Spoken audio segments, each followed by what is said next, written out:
మీరు ఎప్పుడైనా ఇలా ఆలోచించారా? గవర్నమెంట్ దగ్గర మనీ ప్రింటింగ్ మిషన్స్ ఉన్నాయి కదా, అయితే అన్లిమిటెడ్ మనీ ప్రింట్ చేసి అందరిని రిచ్ చేయొచ్చు కదా. గవర్నమెంట్కి మనం రిచ్ అవ్వడం ఇష్టం లేదేమో.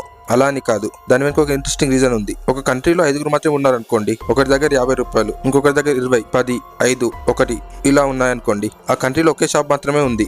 అక్కడ ఒక పొటాటో ప్రైస్ 10 రూపాయలు. ఎవరి దగ్గర ఎంత మనీ ఉందో దానికి తగ్గట్టుగా వాళ్ళు పొటాటోస్ కొంటారు. ఇప్పుడు గవర్నమెంట్ ఒక్కసారిగా అందరికి 1 కోటి రూపాయలు ఇచ్చింది అనుకోండి, ఇప్పుడు అందరూ రిచ్ అయిపోతారు. అందరూ ఎక్కువ పొటాటోస్ కావాలని చూస్తారు, కానీ పొటాటో ప్రొడక్షన్ మాత్రం పెరగలేదు. సప్లై కూడా సేమ్ గా ఉంది. అంటే డిమాండ్ ఒక్కసారిగా పెరిగిపోయింది.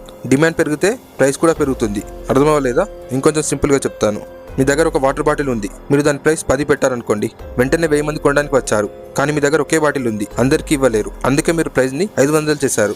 ఇప్పుడు 10 మంది మాత్రం మిగిలారు, మళ్ళీ 1000 పెంచేశారు. ఇప్పుడు 1 పర్సన్ మాత్రమే కొనగలిగాడు. ఇలా పొటాటో ప్రైస్ కూడా పెరుగుతూ ఒక స్టేజ్ లో పొటాటోస్ కే లక్షల రూపాయలు అయ్యే పరిస్థితి వస్తుంది. సో మనీ ఎక్కువ ప్రింట్ చేయడం వల్ల పీపుల్ రిచ్ అవ్వరు, వస్తువుల ప్రైసెస్ మాత్రం పెరుగుతాయి.